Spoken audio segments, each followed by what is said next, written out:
Esse é mais um episódio do nosso podcast Fono Pode Mais. Como eu disse para vocês, essa temporada está prometendo e com muita coisa boa.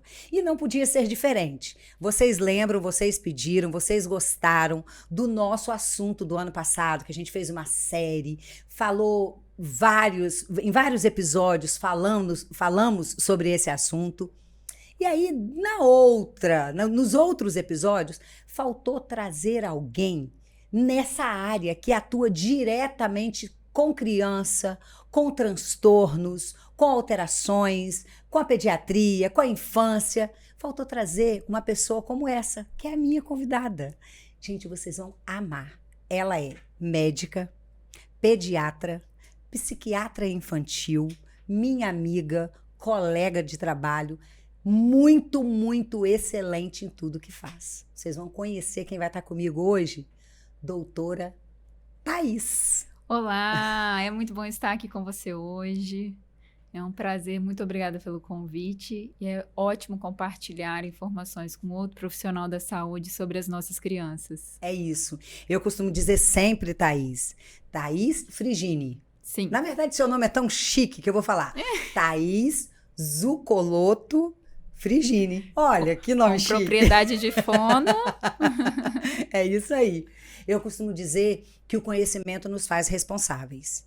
Sim. Então, assim, nós da área da saúde, quer dizer, você no lugar de médica, pediatra, psiquiatra. Então, assim, é muita informação, é muito conhecimento para você não se sentir responsável por expandir e levar esse conhecimento, essa informação. Tantas pessoas que precisam, né? Saber coisas que pra gente, às vezes, no dia a dia, principalmente você, enquanto médica, que pega tantas áreas, tantas questões, tantas alterações, tantas enfermidades, comorbidades, o que for, você... Tem pessoas que não sabem o básico. Aquilo que para você fala assim, tem alguém que não sabe isso? Sim, tem. Tem sempre alguém que não sabe aquilo que a gente está cansado de saber, né? E isso só nos faz responsáveis por expandir esse conhecimento, né? Sim, está coberto de razão. E aí, a gente teve, conforme eu falei na abertura, e você era para ter vindo, mas aconteceu, né? Você precisou descansar, viajar, e é isso, e tá tudo bem, né? Porque a gente precisa mesmo, ainda mais vocês médicos que, é muito desgaste, é muito perrengue aí nos plantões e tudo, né? Mas a gente teve essa série, Thaís, falando sobre o transtorno do espectro autista. E, de fato, faltou trazer você, em toda a sua experiência, em todo o seu conhecimento, em todo o seu saber, trazer mais informação. E falar sobre o espectro autista, eu costumo dizer assim, a gente está vivendo um momento em que se torna extremamente importante para que seja respeitada essa diversidade, essa neurodiversidade, né? E que você muito bem vai trazer algumas coisas para a gente aqui nesse bate-papo. E aí a gente pode começar falando, até pela sua área, sobre tantos transtornos que existem e que eles sendo diagnosticado, tratado precocemente desde a infância, que é onde você atua muito bem, a gente pode dizer que é uma vida de jovem adulto melhor, diferente, mais consciente de algumas coisas e tudo mais? Podemos dizer assim? Sim, podemos. A psiquiatria infantil, a área da saúde mental na criança, é algo que a gente, às vezes, não aborda tanto. Para muitas pessoas é uma novidade, né? E o que poucos sabem é que 1 a cada 5 crianças, elas têm alguma necessidade de ajuda nessa área. Isso é um número considerável. E não só de um psiquiatra infantil. Às vezes, um profissional da saúde, um médico da família, um pediatra, um fono, nutricionista, todos ali, eles precisam estar com esse número ali mais ou menos, né, em mente para que notem, às vezes, uma característica de uma criança. Por quê? Exatamente como você disse, uma criança que ela é abordada ali, ela tem um prognóstico muito diferente. Por exemplo, um paciente com TOD, que é o transtorno obsessivo-compulsivo, que ele, transtorno opositor desafiador, o TOD, é uma criança que é abordada lá no início, ela tem 70% de chance de converter esse quadro. E o prognóstico do TEA, que é o transtorno do espectro autista, nós percebemos muito, muito, muito como as crianças, elas tomam outro rumo, na maioria das vezes. Com a intervenção precoce. Isso, exatamente. Elas começam cedo. E isso me reporta, primeiro que quando você fala sobre as questões emocionais, né? As dificuldades, as doenças psicoemocionais da infância, que ela é pouco disseminada, mas na verdade não é só da criança, né? Hoje em dia, muitas pessoas fazendo terapia, muita gente buscando um psiquiatra na vida adulta e tal, mas ainda há um tabu de que, como se a doença emocional não fosse doença. Sim. Você deve ouvir muito isso. Muito, ouço muito. E as emoções, elas fazem parte do nosso ser, né?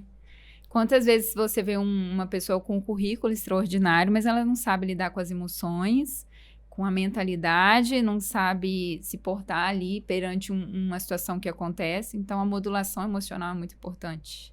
E quando disse muito bem você, desde a infância, tratado isso, ouvido isso, e deve ser um trabalho lindo, maravilhoso dos psicólogos, dos médicos psiquiatras, trazer isso para que essa criança tenha esse prognóstico, né? Quer seja nas emoções, quer seja transtornos psiquiátricos, a gente vê estudos dizendo dessa intervenção precoce como uma intervenção ouro, né? Padrão ouro, para esse resultado, esse prognóstico da criança. E aí você deve ajudar muito, né, ao longo da sua experiência aí diária de trabalhando com essas crianças, nessa percepção. E são detalhes, né, Thaís? São detalhes. O que você diria que já se percebe desde cedo? O diagnóstico de autismo, por exemplo, Sim. ele pode ser dado até os 2 anos, às vezes, né? Mas, às vezes, antes disso, a gente já consegue observar alguns detalhes, seja na modulação emocional. Então, por exemplo, uma criança que ela tem muita dificuldade de se regular, a gente já liga alerta. Uma criança que tem uma repetição de um movimento, uma repetição de um padrão, uma fala que está um pouco atrasada. Então, às vezes, antes dos 2 anos, a gente já nota algumas alterações. E o desenvolvimento da criança, ele tem um padrão. Então, essa coisa do, vamos esperar, a criança... Tem o tempo dele. A criança completa a fala até os 5 anos, a gente tem como esperar. O que a gente observa é que não é assim. Tudo é um checklist. Se a criança não tem aquilo ali até determinada idade, a gente tem que ligar o sinal de alerta e buscar intervir ali para essa criança desenvolver mais rápido e melhor. E o que a gente ouve muito é isso que você falou. É o tempo dele. Tá, é o tempo dele, mas o tempo que se perdeu caso se descubra alguma coisa, Sim. Né? Então, o que precisa ficar claro é que a criança, cada um tem seu tempo, assim como nós também, tempo para aprendizado, tempo para algumas coisas, mas existe uma curva do desenvolvimento, não é isso? Exatamente. Então, quer dizer, existem coisas que se espera até X meses, tem coisa que se espera até X anos, não é isso? Então, quando você... em acompanhamento com um profissional habilitado, e não só habilitado, mas capacitado para tal, você vê alguma coisa que pode não estar encaixando certinho. Tem o tempo da criança, mas se ele estiver dentro de uma curva do desenvolvimento, porque senão cabe a intervenção precoce, né? Por exemplo, andar. A criança anda com 1 ano, em média. A gente aguarda até 1 ano e 3 meses. Notou-se que não chegou ali, aquele caminhar, que é uma coisa esperada, então isso liga um sinal de alerta. Agora, se notou que essa criança tem realmente um transtorno de desenvolvimento ali motor, aí a gente vai acompanhar essa criança e vai seguir, vai intervir para que ela cresça ali de acordo com o ideal dela. Mas notou qualquer situação de atraso, a gente tem que intervir.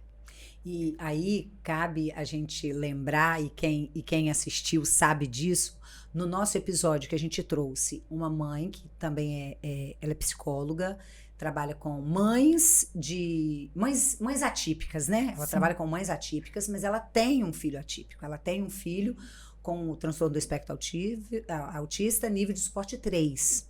Então, assim, ela veio, contou um pouco da história dela, foi um episódio muito emocionante. E junto com ela estava uma médica pediatra que contou a história. A filhinha dela, ela tinha o parâmetro da comparação. Ela tinha um filho já com com 3 anos ou alguma coisa do tipo, já mais maiorzinho, e ela vendo algumas coisas, quando a bebezinha dela tinha meses, Thaís. E ela foi percebendo, na amamentação, não olhava se essa dificuldade de regulação, e não seguia, não acompanhava com o olhar, e ela fazia brincadeira e a criança não olhava. E aí ela foi percebendo, mas assim, com meses, 2, 3 meses, assim. E aí ela ligou o sinal de alerta e aí foi procurar colegas. Não, é coisa da sua cabeça. Não, porque você está acostumada a lidar com crianças atípicas, e aí você está vendo coisa onde não existe. E ela foi.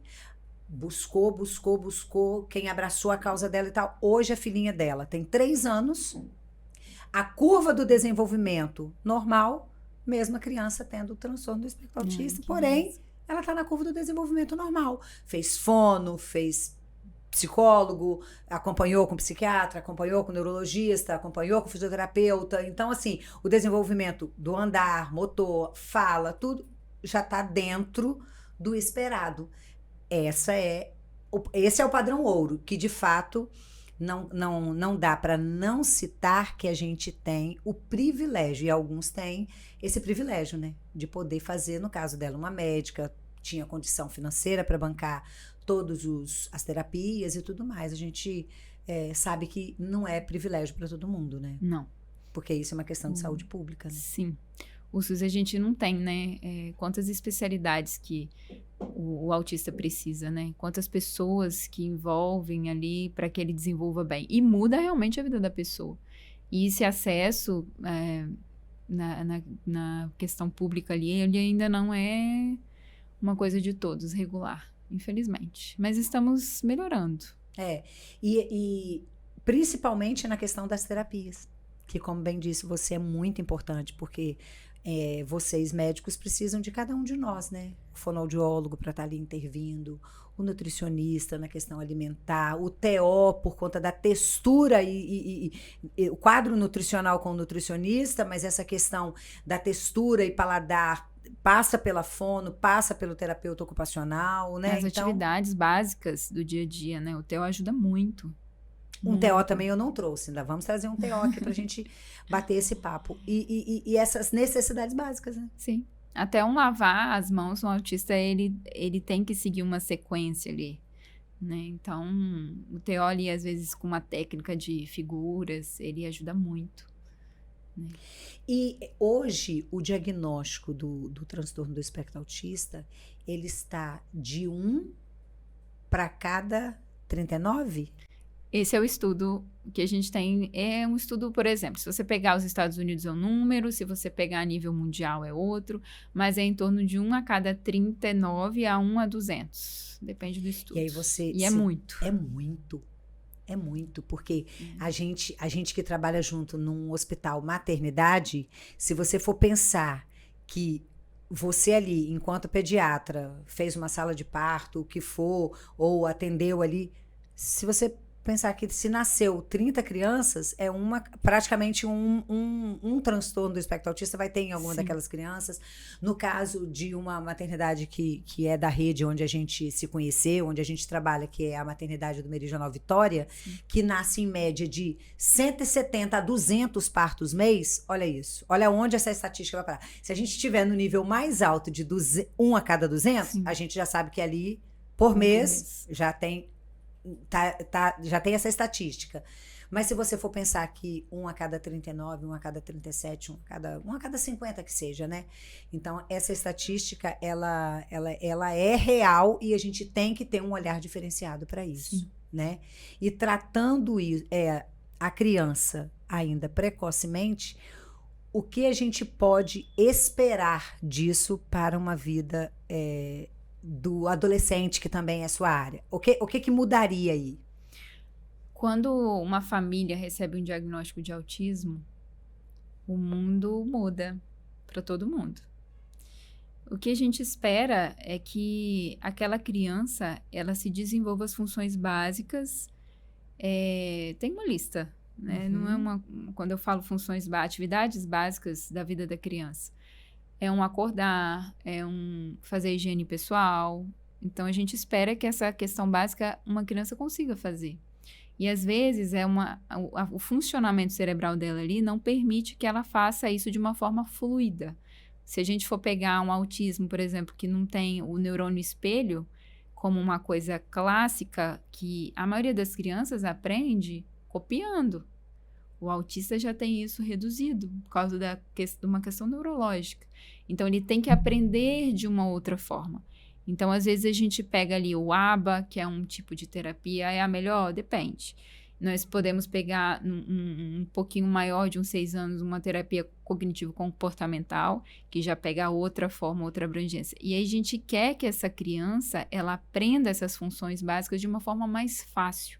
A linguagem, por exemplo, para uma criança que tem o funcionamento cerebral da linguagem alterado, é muito difícil ela ter uma percepção de mundo para memorizar aquilo, para ela processar e ela se expressar com uma fala.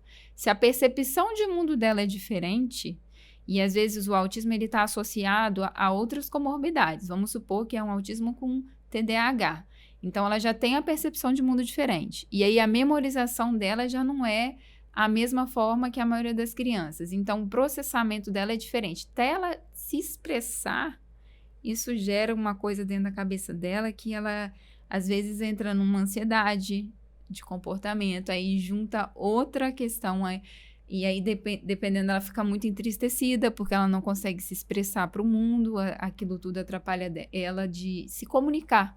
Então, ela não chega ao outro. Então, a socialização dela fica muito difícil. Então, a gente trabalhando isso, começa lá com as funções básicas. Então, a criança consegue se voltar para o mundo se comunicando com as funções básicas, tendo essas terapias, e depois vem as coisas mais complexas, né? Por meio das terapias. Então, ela aprende a preparar um lanche, ela aprende a chegar um meio de transporte sozinha. O objetivo é essa criança desenvolver, se relacionar com as pessoas de acordo com o jeitinho do cérebro dela. Uhum. E as terapias vêm aí, para atuar aí, para ajudar aí, para ela conseguir se ter essa relação melhor com o mundo, com o outro. E essa terapia não só prepara a criança para essa questão social, porque nós somos seres sociais, né? Mas também leva a esse estímulo de mudança mesmo, né? De aprendizado e mudança e prognóstico, né? Dentro daquilo que você coloca a criança mais dentro de um preparo, mesmo sendo uma criança atípica, mesmo sendo um adolescente ou um jovem atípico, você leva com condições mais de aprendizado maiores e melhores para uma sociedade típica, né? Sim. E aí cabe nós, enquanto sociedade, nós, enquanto pessoas, né, típicas, entender esse mundo atípico dos atípicos, né? Os neuroatípicos, não é isso? Sim, os neurodivergentes, Os neurodivergentes. Eles nasceram assim, né? A pessoa nasceu com uma forma cerebral diferente. Então, nós temos que acolher essas pessoas, né? Elas, com a nossa ajuda, com a ajuda das pessoas que entendem, com a ajuda das pessoas que intervêm ali, para elas terem uma autonomia, para elas terem um funcionamento, para elas serem entendidas, porque a nossa sociedade, ela abraça todas as pessoas, né? Nós estamos nesse mundo aí, todos juntos. É isso aí. E que fique bem claro que o transtorno do espectro autista não é uma doença, portanto, não tem cura. Sim. Né? Porque não é uma doença.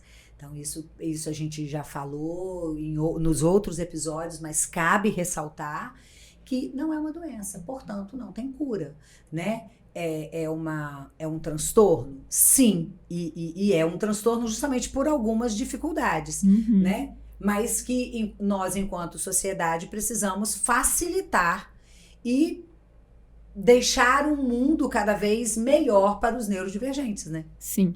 É muito falado sobre medicamentos, né? Sim. Sobre cura, tratamentos Sim. e tal. Não existe um tratamento para autismo, não existe um remédio para autismo. A gente tem as medicações usadas e elas devem ser usadas dependendo do que a criança tem. Então, se ali tem uma agitação muito grande, a gente vai medicar aquilo. Se a criança tem uma insônia, a gente vai medicar aquilo. Mas não tem um remédio que a gente dê para o espectro autista. Isso daí é... Agora tá em uso cannabis, né? É o que mais se fala. Fui no congresso agora em Curitiba, falou-se muito nisso. Não tem evidência científica. Então, assim, pode ser que daqui 2 meses isso muda? Pode. Algumas crianças respondem? Respondem. Mas evidência científica a gente não tem. Ainda não. Ainda não. Vamos ver os próximos passos. É isso. E a ciência está aí para isso, né? Exatamente. Eu falo sempre assim, ser fiel à ciência é dizer que o que é hoje não era ontem. Mas o que é hoje pode não ser amanhã também, né? Porque a ciência evolui, as coisas mudam e a gente está aí para avançar, para que esse conhecimento nos faça ser melhor e levar essa informação com qualidade de vida, com medicamento, com o que tiver que ser, com terapia, para melhorar a vida de quem precisa dela, quer seja do medicamento, quer seja da terapia, independe isso, né? Sim. A ciência muda, assim como a gente evolui. Ainda bem, a gente vai caminhando cada vez melhor. Hoje a gente, né, eu acredito que há 100 anos atrás, a saúde mental, os autistas, né, os hospitais, né, o que era aquilo? Os hospitais psiquiátricos. Então, né, isso tem mudado.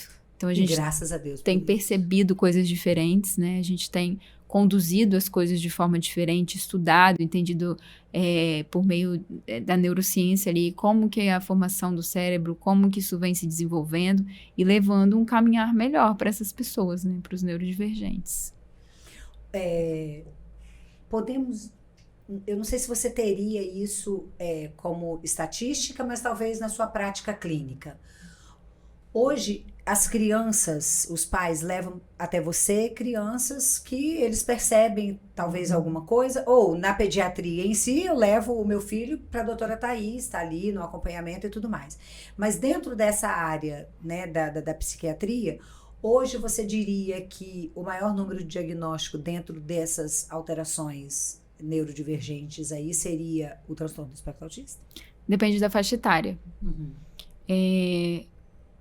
Nessa primeira infância ali, até os 2 anos ali, a gente sempre tem um atraso no neurodesenvolvimento, que o espectro autista, ele entra ali, né? Então, nós temos a apraxia da fala, nós temos um atraso na fala mediante as telas que semelha-se ao autismo, né? Na época da pandemia, isso é muito comum, nós estamos vivendo um ano pós-pandemia, o primeiro. Então, a criança ficou trancada dentro de casa, sem contato com outras pessoas, ela teve um atraso no comportamento. Tem um caso muito interessante que a criança estava imitando o cachorro dentro de casa. Então, ela começou a ter os hábitos do cachorro dentro de casa. Imitando o cachorro. Imitando. Então, na pandemia ali, a criança pegou o hábito do cachorro. Então, ela começou a engatinhar, parou de andar, voltou a engatinhar. Tem esse estudo de caso. E ela queria comer no chão, né? Então, ela começou a imitar o cachorro. Provavelmente não era uma criança autista. Por quê? Aprendeu por semelhança, por cópia. Então, assim, é triste. A pandemia foi um momento muito ruim que a gente viveu. E a pandemia causou, nós, seres humanos, o isolamento. E aí, quando... Até porque precisamos ficar isolados por tempos. Sim. Nós, da área da saúde, até não ficamos tão isolados porque a gente trabalhava. Então, quando a gente isola, a gente foca ali dentro da nossa casa, as questões psicológicas, as questões comportamentais, as interações sociais, elas... Então, a gente teve que reaprender a lidar com muita coisa. Então, essas crianças ali mais novas, a gente nota muito isso do desenvolvimento, e tem o autismo ali também. Se a gente pega uma criança de 5 a 7, 8 anos ali, continua o TEA, mas a gente já pensa num transtorno de aprendizagem, a gente pensa num TDAH, tem o desafiador opositor, tem já as questões traumáticas, né? E aí a gente vai seguindo ali, a gente pega o adolescente. O adolescente já tem uma questão de bullying, o adolescente tem uma questão de corporal, né? Que hoje a gente tem em voga muito as redes sociais. Então, o TikTok, a dança, a evidência do corpo ali. Então, tem a disfunção alimentar. Nós temos também as ansiedades, a depressão. Um mundo que compara muito. Então, a gente tem aquele adolescente que vê... um adolescente antigamente, ele via as pessoas do bairro, né? Hoje, o adolescente, ele se compara com os adolescentes do mundo todo. Então, tem essa questão. E tem a questão das drogas, né? Da maconha, dessa questão. É uma coisa que o adolescente, ele tem acesso hoje. Isso é uma coisa que vem aumentando. O tabaco, o álcool, participar de um grupo que usa aquilo ali para ser descolado. Então, o adolescente também vai para essa área. Então, a psiquiatria infantil, o pediatra ali, que tem esse olhar para a saúde mental, ele vai desde o desenvolvimento e vai percorrendo a família ali, né, abraçando todo o desenvolvimento dessa criança comportamental até os 18. Criança, quando eu falo criança, antes mesmo da adolescência, e às vezes até os pequenininhos, tem ansiedade? Tem. Fala um pouquinho sobre isso. Ansiedade é aqui o medo do futuro, né? A ansiedade é você tem uma coisa dentro de você que não te deixa em paz porque você tem medo do que vai acontecer. Então, a criança, hoje, a sociedade, ela tá muito mais ansiosa. Muito mais. A gente vê uma cobrança, uma comparação muito maior. Então, a criança tem medo do amanhã, e aí às vezes ela não consegue dormir porque vai ter uma prova, coisas comuns no nosso dia a dia, ela já não está sabendo mais lidar, e aí é um sofrimento. A gente mede a ansiedade, porque a ansiedade é uma coisa que todo mundo tem. Mas a ansiedade é uma defesa do ser humano. Uma percepção de mundo que nos traz uma defesa, mas é quando aquilo causa um sofrimento, quando aquilo causa uma infância perturbada, a gente tem que intervir. Então, vamos supor, a criança tem um aniversário amanhã. Então, é normal que ela sinta uma euforia, uma ansiedade para aquele momento, ou vai ser o primeiro dia de aula, ela não sabe o que vai acontecer. Então, às vezes, até mais novinha ali, né? Isso é comum. Agora, uma criança que não dorme 2, 3 dias porque vai começar a estudar, ou uma criança que tem um sofrimento grande, não consegue fazer as atividades do dia a dia por conta de um evento, isso daí a gente tem que sempre intervir. Isso acontece bem antes, às vezes não é no adolescente. Isso é antes. Na minha área, né, a gente costuma dizer, tanto é que quando aparece para mim, não é a minha área de atuação, né, mas quando já surgiu pacientes, né, ou colegas que falam, meu filho está gaguejando.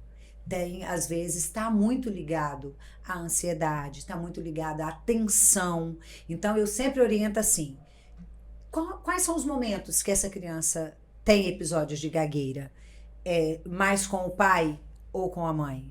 É na escola ou no ambiente em casa também? É quando você está num ambiente de igreja, de sociedade e tal, todo mundo está ali, ela também tem episódios de gagueira ou não? Justamente por conta disso. Essa ansiedade, essa tensão, e é uma tensão mesmo. A prega vocal é músculo, então uma tensão muscular que atrapalha a fluidez de voz, né? Mas não só sobre isso, mas tensão corporal num todo, e nervoso e ansiedade.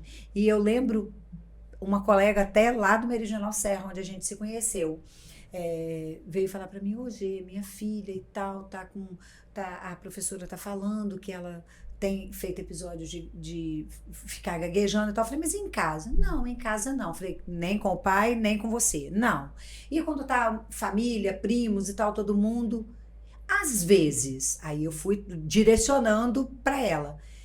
Resumo, Thaís. O que estava acontecendo com aquela criança? Eu tive a oportunidade de conhecer, conversar com ela e tudo. Uma menina, aí ela me mostra um vídeo.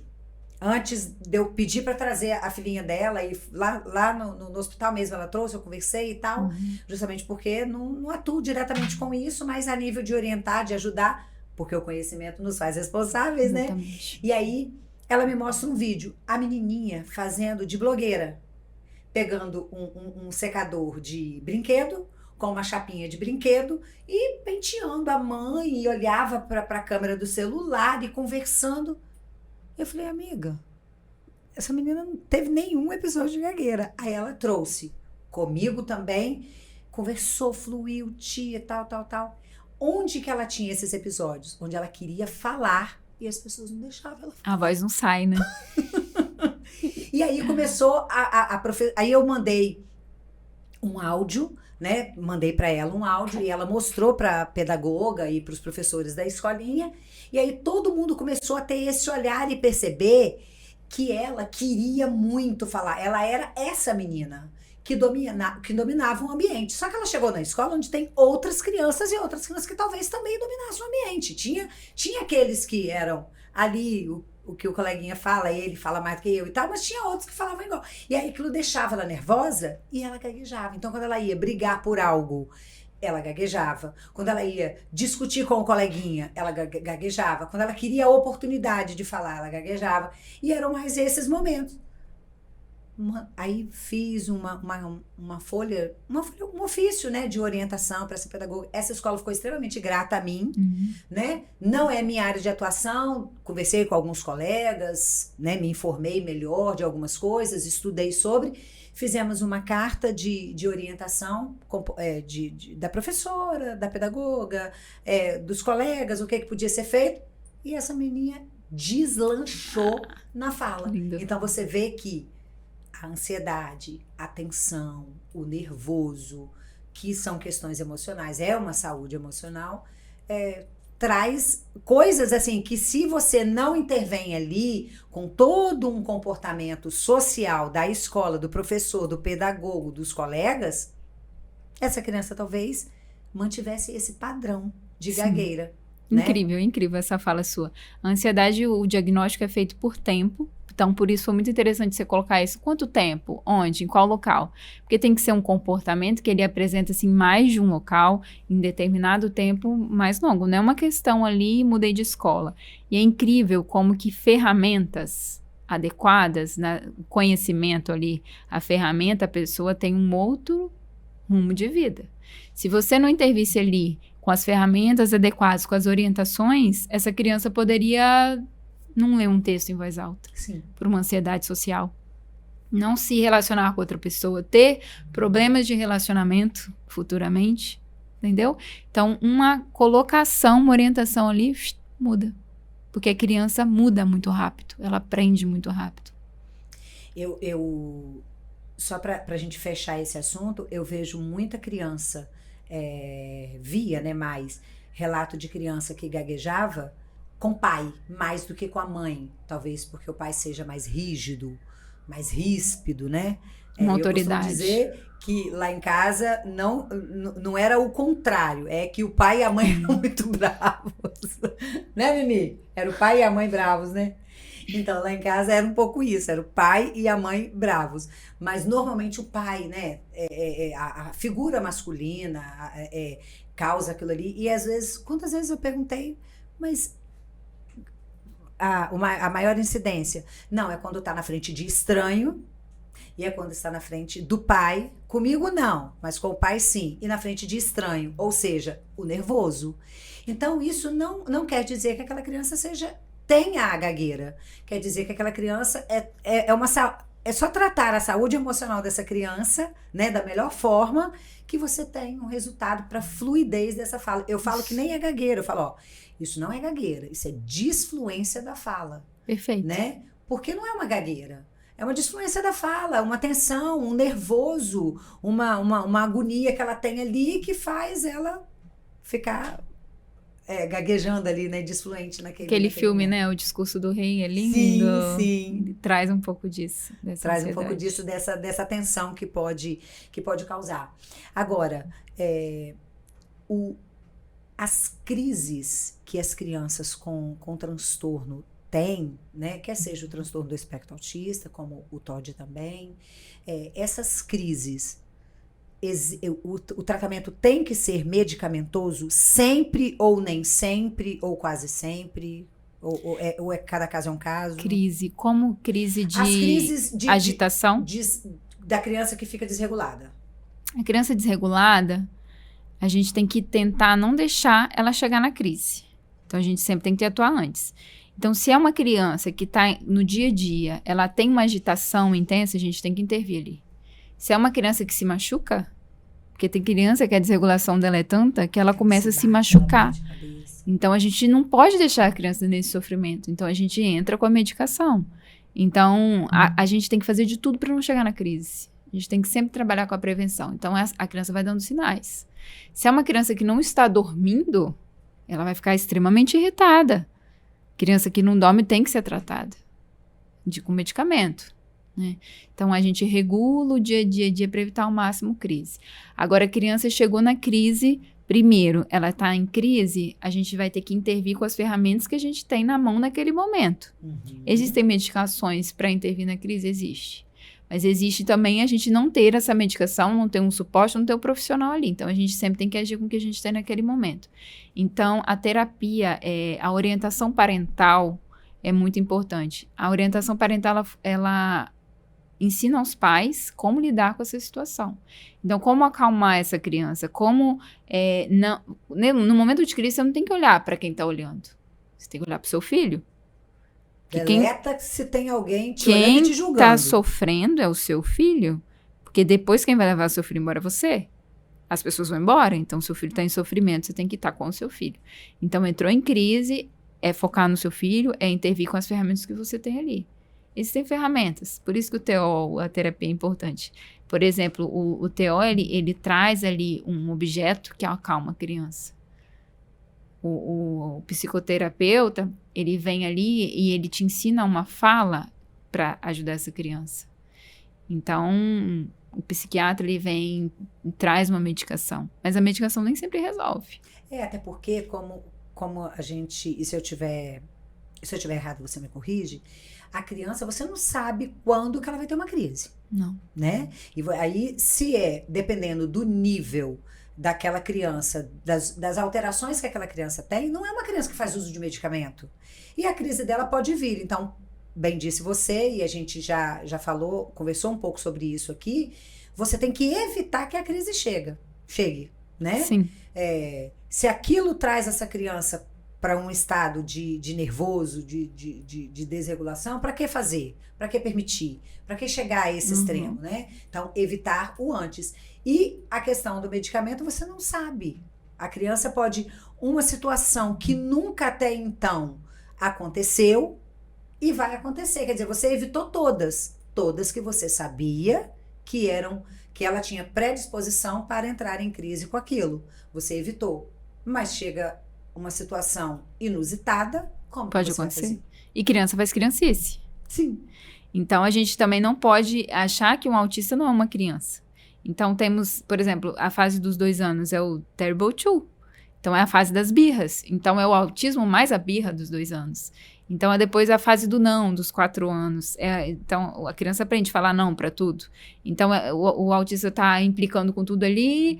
Então, ele piorou muito. Então, talvez aquilo ali é da fase que ele está vivendo. Então, a gente tem que estar atento a essas coisas para não achar que também tudo tá muito fora do padrão, porque criança faz criancice. Se for um autista que é muito do movimento, que ele gosta, então ele tem que ser inserido numa atividade física, para ele dissipar aquela energia, porque ele é uma criança. Quantas vezes a gente pega uma criança típica que é muito do movimento, então você tem que ajustar isso aí.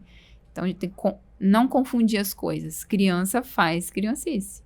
E o autista é uma criança. E se ele for uma criança do movimento, se ele for uma criança da fala, se ele for uma criança... A gente não sabe, tem a personalidade dele por trás disso aí. A gente tem que ir acompanhando e gerenciando essas características. O exemplo que você deu na questão da pandemia, eu acho que cabe falar por conta da tela, né? O quanto a tela... Isso tem sido maçante, às vezes, até para quem tá nos assistindo, para quem trabalha com criança, para quem tem filho pequeno... É o não à tela, né? Então, isso já tem sido falado constantemente. Mas eu acho que cabe sempre falar, porque é excesso de muita coisa, onde ele é só passivo ali, né? Então, os atrasos podem, de fato, acontecer por conta desse não limite às telas, né, Thaís? Sim. Eu falo que eu fui da geração que eu vim da Barça e fui pro Google. Eu lembro que eu olhava as coisas no Google, não confiava, olhava na Barça, na época que eu estudava. Agora, nós vivemos num mundo de telas. Então, como lidar, como gerenciar as telas a nosso favor? Porque as telas não dá. A gente não vai regredir, a gente não vai voltar. Mas como lidar com isso? Por exemplo, a escrita à mão. Hoje os estudos estão mostrando que a escrita à mão desenvolve áreas cerebrais que digitar não desenvolve. Então, como a gente vai usar as telas a nosso favor? Eu acho que isso de julgar ou não as telas, não usar telas, eu acho que a gente não vai dar conta disso, sabe? Agora, como que a gente vai usar as telas ao nosso favor? A gente tem que dosar. Porque é muito fácil a gente, adultos, conscientes, que sabem o que deve ser feito, se a gente pega o Instagram, a gente fica rolando, quando a gente vai ver foi 30 minutos. Sim. É dopamina cerebral liberada. Então, você não gostou, troca, não gostou, troca, não gostou, troca. Então, a criança que tem um cérebro ainda muito mais imaturo, que não sabe diferenciar o real do irreal, as telas ali, elas podem ser extremamente prejudiciais em tempo. Então, quando os pais vamos supor, eu preciso colocar meu filho na tela, porque eu preciso de 30 minutos ali, então que seja uma tela grande e que seja uma tela que a criança não tem controle. Porque ela vai ter que esperar aquela propaganda. A criança vai esperar a propaganda, a criança vai esperar o tempo do desenho. Se ela não gostou daquele desenho, ela vai ter que esperar. Porque aí ele não ativa, por exemplo, tanto a dopamina. Não gostei, muda. Gerou. Eu gostei muito. Repete, repete. Ainda mais o autista que tem essa coisa. Às vezes ele gosta de um trechinho ali daquela música. Não.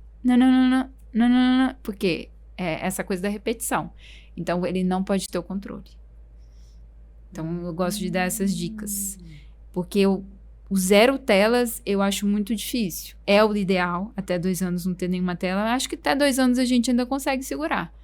Mas depois, se o menino faz uns 3, 4, porque a gente usa tela. Então, como que você vai falar para um garoto que já tem cognição ali, não usa, e eu tô usando? A gente tem que ser coerente, sim. Entende? Então, essas dicas eu acho que são legais, assim, para ficar aí. E cabe a gente lembrar, e assim... quando nós não tínhamos isso aqui, que a gente tinha só a televisão, bem disse você, essa questão da espera é que é um pulo de pressão para essa criança, né? A gente assistia, a gente gostava da propaganda, nem sempre. Tinha propaganda que era divertida, era legal, a gente até queria aquilo que a gente viu na propaganda, e às vezes o pai podia comprar, às vezes não podia, enfim... Mas hoje não. A frustração, né? Ela não quer o intervalo, ela quer continuidade. E ela tem essa escolha, né? De pular. Assiste ali, se for no YouTube, assiste rapidinho e pula, né? Aquela propaganda. E a gente também tinha essa coisa de que não gostava da propaganda, né? Quantas vezes eu assisti Sessão da Tarde, tudo que eu queria era que não tivesse propaganda, mas tinha propaganda. Tinha propaganda. Né? Você tinha que se esperar, você tinha que se frustrar, você tinha que lidar com o seu tédio. E hoje uma criança entediada é uma criança que embirra, que chora, ela não sabe lidar com o tédio. Uhum. Não sabe, e a gente tem dificuldade de lidar com o tédio. A gente fica, meu Deus, vou ter que esperar meia hora, vou pegar o celular. Então, esperar, a criança tem que aprender a se regular emocionalmente. Então, ela não pode mudar o desenho. Que saco, tô frustrada, desculpa. Mas ela tem que aprender a lidar com isso. Então, esse aprendizado regula a emoção dela. Essa espera, essa frustração. Se ela nunca lidou com aquilo, aí ela vira um reizinho da casa. Sim. Que comanda tudo, que é tudo do meu jeito. Troca. E a criança não sabe dividir o que é real do que não é real. Ela ainda não tem essa percepção de mundo quando ela é pequenininha. Então, ela acha que o mundo, se ela está insatisfeita com aquele alimento, ela não come e vai vir outro. Troca, muda o alimento. Troca, muda tudo. Troca, muda de roupa. E não é assim a vida, né? E não só a questão desse tempo que você tem que aprender que nem tudo é no seu tempo, porque a vida não vai ser assim, como você também aprende com isso a otimizar o tempo. E aí, não sei se acontecia isso com você, mas eu que sou mais velha do que você, eu tô assistindo a televisão, aí era o momento da propaganda, dá tempo de eu fazer isso assim, na propaganda. Então, quer dizer, até isso não era legal ter a propaganda, né? Aquele tempo de espera para aquele filme que você estava vendo, para aquele desenho, para aquele programa que você estava assistindo, mas você era levado a otimizar o tempo. Olha o aprendizado. O que eu faço nesse tempo Então, eu que grandinha, né? Eu sou de uma família muito simples, do interior. Então, eu ainda criança, mas eu que tomava conta de arrumar a casa, porque os meus irmãos trabalhavam fora. Então, eu assistia o programa, na propaganda, eu arrumava uma cama. Voltava. Assistia o desenho, durante o comercial eu corria lá, colocava uma coisa para fazer. Varria uma coisa e ficava com pano de chão. Eu passava o pano na hora da propaganda. Você otimizava o tempo ali. Gerenciamento. Né? Gerenciamento. Aí você aprendeu isso quando criança, usando o que você não queria para um bem que hoje não tem. Olha que interessante, você aprendeu a gerir o seu tempo quando você viu que aquele momento que você tinha ali era um tédio, era um momento perdido. Mas para você ter essa criatividade de gerenciar isso, de usar esse tempo, você precisou daquele momento. Que tivesse aquilo. Que tivesse aquilo. Isso é gerenciamento de emoção. Isso é gerenciamento de tempo. Então, os sentimentos desconfortáveis na nossa vida, eles geram algum aprendizado. Nesse caso, gerenciamento de tempo, aproveitamento. A vida está acontecendo. Eu quero aproveitar meu tempo. De então, qualquer forma, depois a casa tem que estar arrumada, então eu vou aproveitar agora. Isso aí. E é isso tudo, ensina tanto, né? Muito. E aí hoje, com tudo nesse mundo de tudo à mão, né? Aí você... A criança, às vezes, não tem nenhum transtorno. E os pais, às vezes, não sabem lidar com essa situação de não pode. Não pode, não é a hora de fazer isso, não vai fazer isso. Inserir o não na rotina da criança. A criança precisa do não. Sim. Concorda? Concordo. Muito. A criança precisa do não. Ela precisa. Uma criança sem não é uma criança desgovernada. Uma criança, ela olha para um pai e olha para uma mãe esperando o sim e o não. Ela espera isso. Então, é negligência dos pais não falar não. É uma negligência. A criança, por exemplo, ela olha para os pais esperando um direcionamento. Então, às vezes até uma questão de perigo, assim, eu vou por aqui ou não. Ela olha para o pai, de acordo com a expressão do pai, ela vai ou não. Agora, se o pai tá ali no celular... Não tem essa expressão. Não tem expressão. E aí a criança fica perdida. Então, ela precisa do direcionamento. Precisa de limite, né, Thaís? E a gente... E o não estar presente é uma resposta que na cabeça da criança gera como uma criança que ela... Às vezes o pai tá muito na internet, a criança entende que ela não é amada. Porque ela não tem o não. E ela não tem o sim. Então, é uma criança que muitas vezes faz um monte de coisa errada para ela ter a atenção do pai dizendo não. Isso é muito comum hoje. Muito comum mesmo. Crianças que fazem para chamar a atenção. Sim. E essa frase a gente ouve bastante. Faz para chamar a atenção, faz para chamar a atenção. Sim. Mas chamar a atenção para quê? Para qualquer resposta. Eu quero uma resposta. Nem que seja você dizer, não faz isso. Sim. Desce daí, não pode subir aí. Nem que seja para isso. Ele quer que você olhe para ele. Ele quer que você o veja, ele quer que você o note, ele quer que você diga algo para ele. E como bem disse você, o direcione, porque ele não tem direção. Não tem. Ele não tem cognição para isso, né, Thaís? Não. A criança, ela nasce uma folha em branco, que ela vai, de acordo com o que ela vai crescendo, ela vai criando o caminho dela. Então, para onde que ela vai, o que ela tem que fazer. E a não resposta de um pai e de uma mãe, nenhum sim, nenhum não, a ausência, torna uma criança com sentimentos, às vezes, vamos lá, de uma rejeição, de uma criança que não é amada, e aí ela vai criando estratégias para receber atenção. Então, ela ou faz uma bagunça, ou faz isso, ou faz aquilo, ou vai buscar a atenção de uma terceira pessoa. E eu gosto muito de falar sobre pertencimento. Uma criança que não se sente pertencente, a sua casa é algo para a gente se alertar. Muito. A criança que busca, muito assim, a criança que gosta muito de ficar na escola. Uma criança, nossa, eu amo ficar na escola. A criança que tá ali falando muito da escola, aquilo liga um alerta. Por que essa criança tá gostando de ficar mais na escola, mais pertencente à escola do que pertencente ao lar? E aí, às vezes, os pais tomam conta disso, às vezes, numa consulta. E eu falo assim, eu tenho que falar. Claro, eu tô aqui pra isso. E eu falo assim aqui, essa criança tá gostando mais de ficar na escola do que em casa. O que você tem feito em casa para o seu filho se sentir pertencente ao seu lar?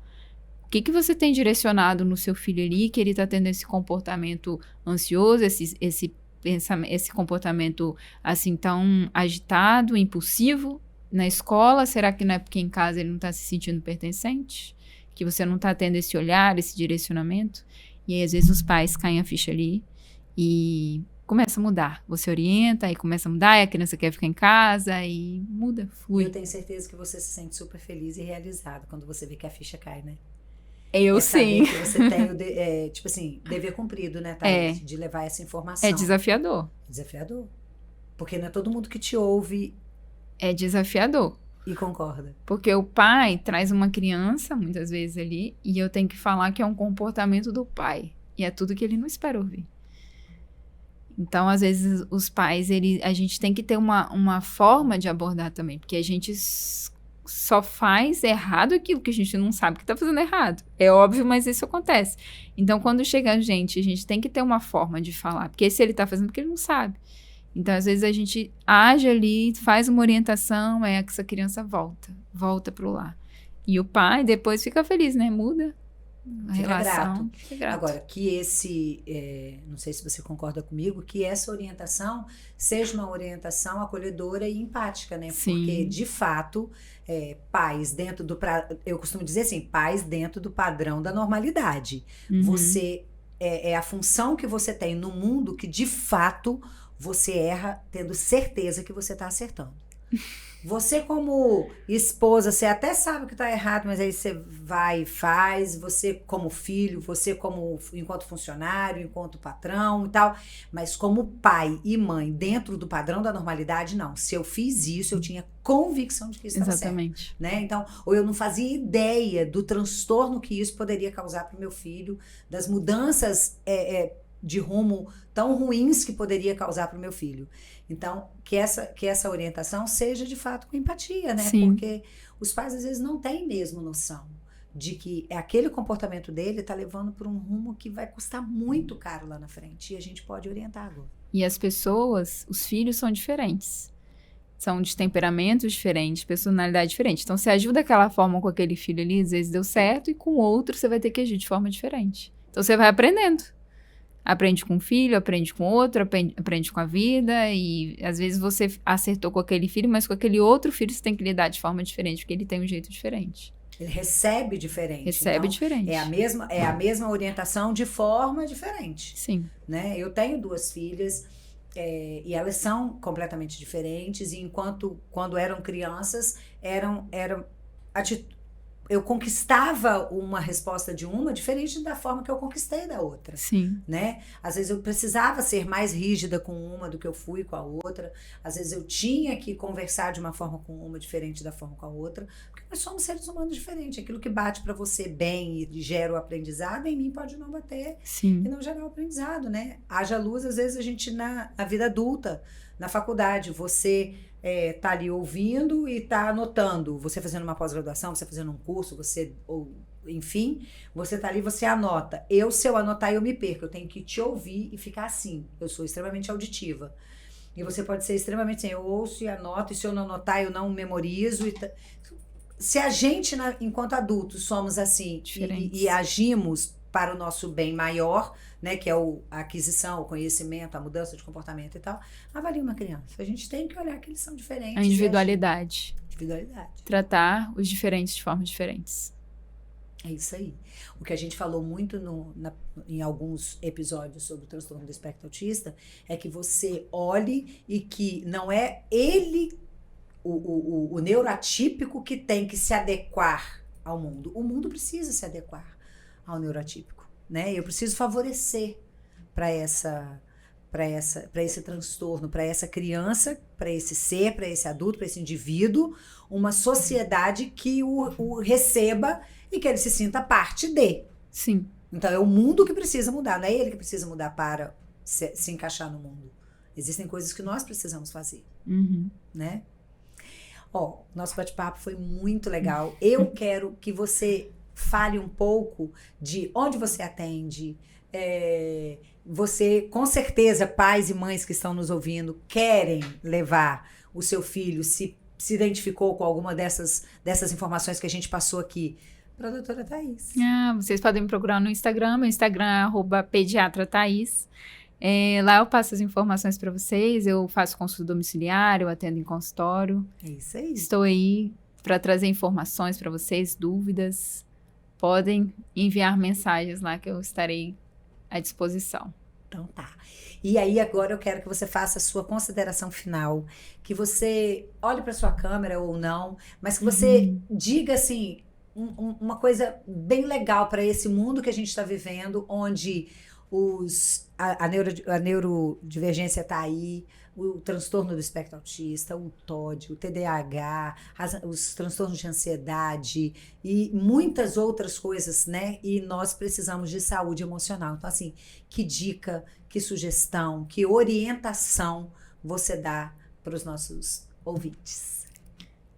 Nesse mundo pós-pandemia, com tantas fichas que caíram, com esses convívios sociais, eu acredito que os pais precisam se autoacolher e, dessa forma, levar aos filhos uma melhor convivência, uma melhor socialização, porque a gente está para aprender, a gente está para evoluir e a família, ela precisa de todos para ela caminhar. Então, os pais e os filhos precisam caminhar juntos. Os filhos aprendem com os pais, os filhos aprendem com a sociedade. E eu acho muito isso. No pós-pandemia, os pais se acolherem com os erros, com os defeitos, com o que acertaram, com o que erraram, e para estar levando aos filhos o melhor caminho. Acho que é isso. Thaís, muito obrigada porque você veio, porque você aceitou o convite. Obrigada tá? a você. É sempre muito bom aprender, né? É sempre muito bom dividir conhecimento, dividir saber, levar conhecimento, levar saber, né? As pessoas, o mundo precisa disso. E você é uma pessoa que me encantou desde a primeira vez que eu te ouvi, né? Dando a sua palestra, orientando aquelas gestantes. Então, assim, é muito conhecimento. Que Deus te abençoe muito, que você siga na sua caminhada, orientando pessoas, disseminando saber, acolhimento, amor, porque isso é o seu sobrenome também, além do sobrenome lindo que você tem. Tá bom? Muito obrigada por você. Obrigada você, Deus abençoe você e sua família.